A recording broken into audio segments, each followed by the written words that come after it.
This is one of our most requested videos, and it's something I haven't done just because I haven't seen a lot of need for it, but it's an interesting topic, and I'd like to open it up. Vampires. A lot of you have written in saying that you were a vampire, and all sorts of nonsense. So let me give you a quick rundown of my knowledge of the cults of vampirism. The Illuminati at the highest levels are all vampires.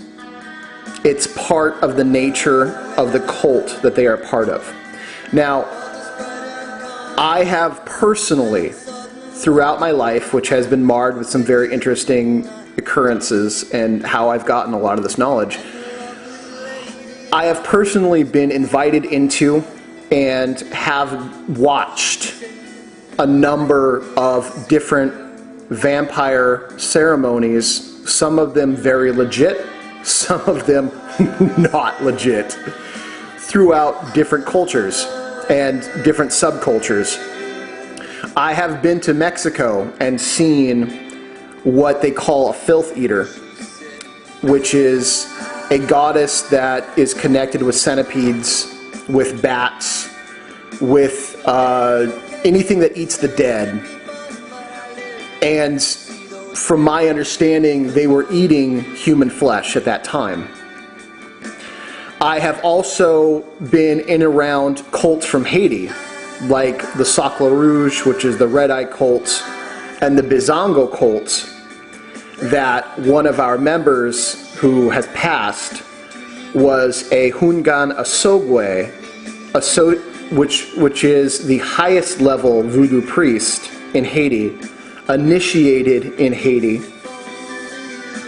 and connected with Quimbanda in Brazil, and some other Cuban-esque Afro magical religions where the arts of vampirism and shape-shifting are strongly associated together. Now, there is a werewolf cult as well. A werewolf cult primarily came to Haiti through the subjugation of the Haitian people by the French. The French got their werewolf cults from their Paleolithical folk religions that worship wolves. So you have a strong werewolf cult that comes out of Europe. You have a werewolf cult that comes out of Germany, which is mostly associated with Odin. Even the Greeks had werewolf cults that were associated with Apollo and Zeus, strangely. So you have this mixture of ideals and predatory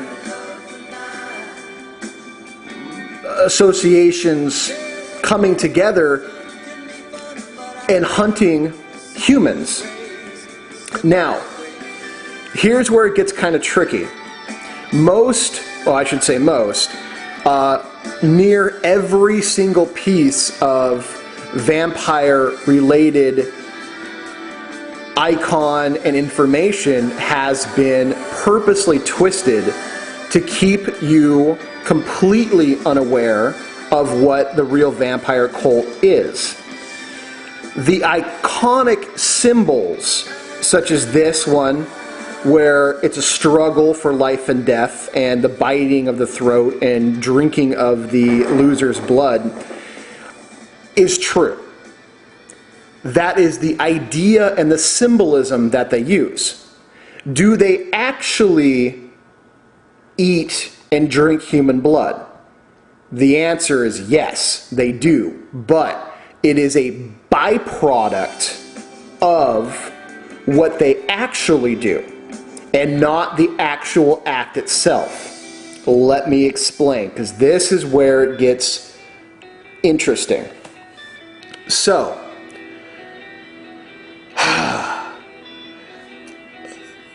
the oldest vampire cult that I personally know of, and Wendigo cult, actually, There is an Algonquin Indian that I know who has introduced me to the Wendigo cult, and this is very similar to a combination of vampiric and werewolf cult. It all basically is the same process.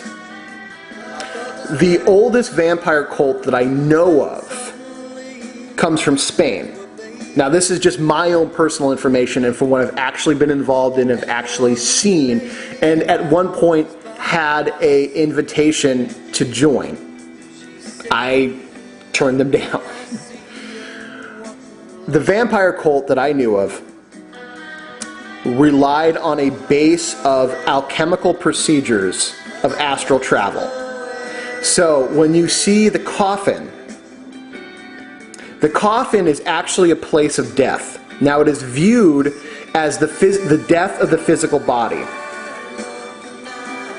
Old alchemists see it as the flask, or they would put gross physical matter inside the flask and let it rot. Same with the vampire cult. The vampire cult believed that you could lay in a dark place and go into such a trance that your heart would literally slow down to the point of being catatonic. This is very, very similar to the same idea of the alchemist giving up need for the physical body. What happens at that point is, because your awareness leaves your physical body, you are released into a spiritual awareness. Now, the vampire cults use this as sort of the gas or mist that trails out of the coffin. That's why vampires are said to be able to turn into mist. The alchemists use this as the gas being released from the rotting vegetable or gross physical matter from within the flask. There's lots of symbolism of seeing an alchemist screaming his last breath inside the flask as his body dies, and a spirit rising up out of his mouth. This is an alchemical procedure for astral travel. That's really where the similarities end. In the vampire cults, or even werewolf cults, once you are in the astral body, you then use an ideal. Now, a lot of the vampire cults used bats or anything that had a biting, hunting mentality. And they would shape-shift their bodies, or their astral bodies, into this winged, because you had to fly, so they used wings, fanged, because you had to bite, so a bat worked really well for this, creature that would fly the night, or the astral world, which generally appears to be sparkly like the stars, and you would find the spirits and souls of other living beings to feed on. And when you fed on them, you would gain their physical vitality, their strength, their spiritual, not physical, but that did lead to your physical strength. You would drink from them, you would hunt them, attack them. Usually they're in a catatonic state. Most people are fully unaware of what their astral bodies are doing. That's why they're said to be able to mesmerize you, because your astral body, for the most part, for most of you, just kind of like stumbles around the astral plane and doesn't know what it's doing. And it gets eaten, gets sucked on, but not like right now, but there are times where things will attach themselves to you, and when they knowingly attach themselves to you, they're eating you, that is part of the vampire cult. Okay? They train themselves to go out and drink the life force from astral entities, or astral humans, or humans in their astral body. And they bring it back, and they go back into their bodies, and they download that energy they gotten into their own vitality, into their own strength, and use it for their magical workings. Okay?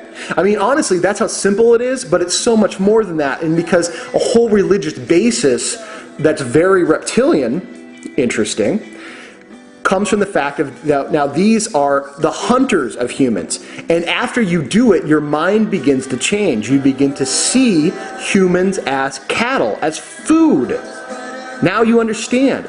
Now you begin to look at the world differently. You're a predator, and everyone else around you is prey.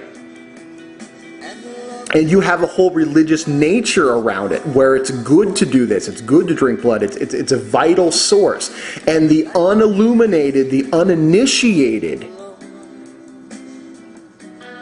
is your prey. Therefore, you're illuminated, you're part of the Illuminati, and everyone around you who is not aware of this knowledge deserves to be eaten, because if they were smarter, certainly they would figure it out, right? Well, this group is giving you that knowledge to help you figure it out. The Wendigo is very similar. I had the experience of, without really knowing it, having the opportunity to shift into my astral body into a werewolf-like creature, and then I was tempted incredibly to eat the humans around me. I didn't. And a man appeared to me and gave me medicine in my out-of-body experience and said this should help. A year later, I met that same man, and he knew who I was and said, I'm glad I gave you that medicine. It cured you of your desire to eat other humans. And I told him of my close proximity to this particular vampire cult, and he said that was part of the sickness that had almost infected me. There was great taboos on eating people. That's the other thing too, is once you get used to eating humans in the astral world, then the big symbol is to actually do it on the physical world, to complete the cycle, to really say, I am a vampire inside and out. I seek to devour. Now, I know there's those little emo kids that run around, and they're like, I'm a vampire, and I only feed off those who allow me. Oh, and they're, pretty dumb, unfortunately. I'm sorry, you guys need to stop this, you're silly.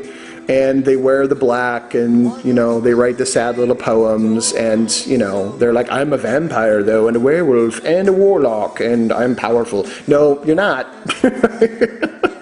You are nowhere near. You are not what you think you are, and you are just pretty much continuating. You're supporting the myth that hides the truth.